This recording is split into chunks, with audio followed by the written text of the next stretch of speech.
Because this mech has such high mounted ballistic hardpoints, I kept trying to put really large ballistics in the side torsos and making it work, but for some reason it never did. And I don't know if it's just the way that, I pilot the mech or what, but I would try to put, for example, a Gauss rifle in each shoulder or an LB-20 in each shoulder, Ultra Autocannon 20, and it just never did very well. So finally, I kind of settled on this. Since two large ballistics weren't really working out for me, then I thought I would try just having multiple smaller ballistics in those torsos instead, and I'd have just a couple of heavy mediums for backup. Target spotted.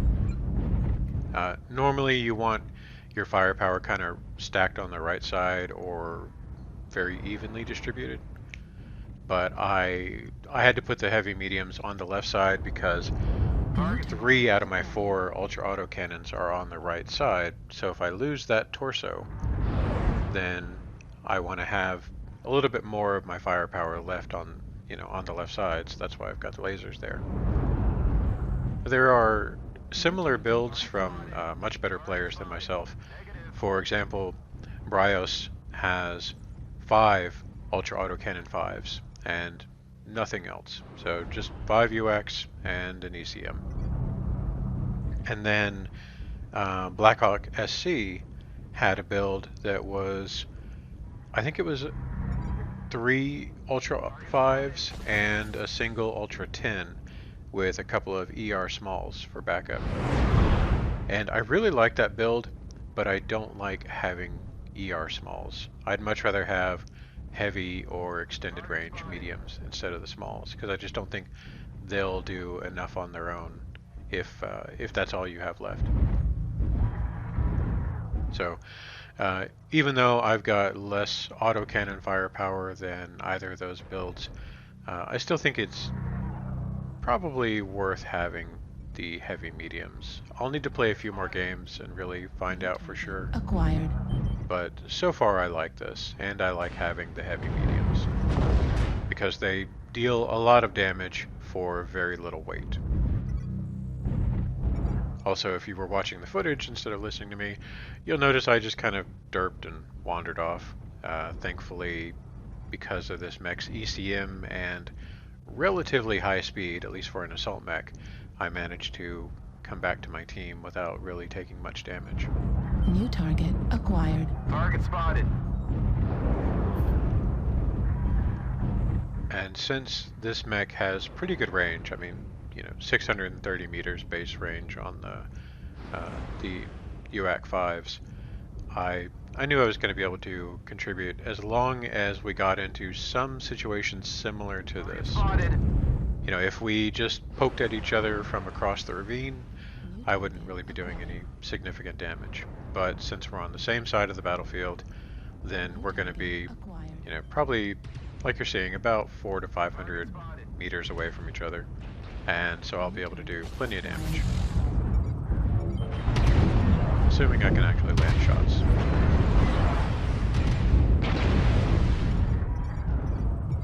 For the actual DPS, I would say that the Mad Cat Mark II is probably better.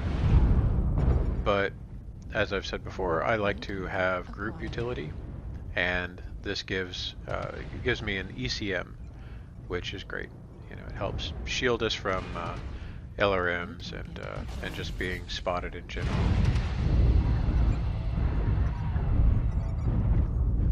This thing has, I think, probably a larger model, so it's it's a bigger target. It's easier to hit compared to the Mad Cat, but the ears give it a slight advantage, or the side torso. Their weapon hardpoints are extremely high mounted. Target acquired. Target destroyed.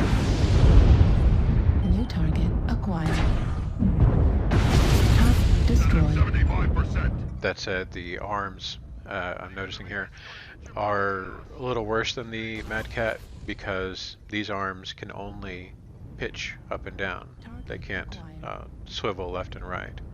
so you have a much more limited arc of fire.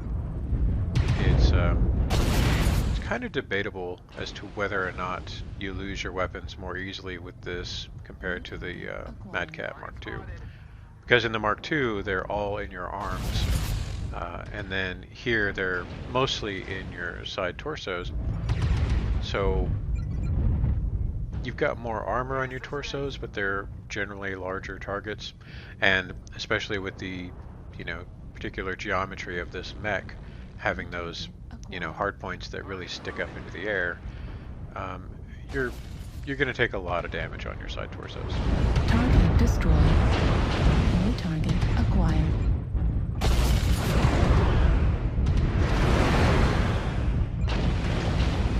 See, it's these mid-range situations like this where I feel like the heavy mediums were a good investment. When my ultra auto cannons are all jammed up, then it still gives me something decent to actually attack my targets with. You could probably go for extended range mediums instead. They have, I think, a slightly shorter cooldown. It's just that you get quite a bit more damage, I think, with the heavy mediums instead. I think the extended range is something like 6.5 damage per shot, whereas the heavy is, I think, 10 per shot. You can't fire as often, but since these are really just a backup for your AC5s, I think it's fine. New target Target acquired. spotted. You can see the ammo is a little bit strained. As far as I can tell, basically every version of this, mine and then the two that I mentioned, one from Bryos, one from Blackhawk SC, they all run low on ammo at some point if the fight drags out. Right torso critical damage. If it's a stomp one way or the other, then you'll be fine. But if it's something like this, then you might run out of ammo completely, or you might get pretty close. I don't have very many skill points on the mech, so I don't have the extra ammo skills. So I would have had more shots left over had I, fully skilled up this mech. Anyway, you can see here we're pretty well done. Our last guy has lost his only weapons, so it's just a matter of these guys finishing the job.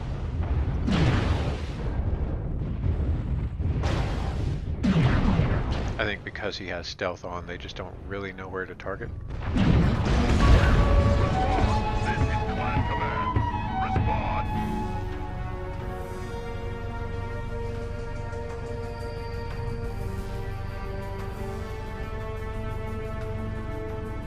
So the damage numbers pop up. I get 5 kills, 857 damage, and 8 components destroyed.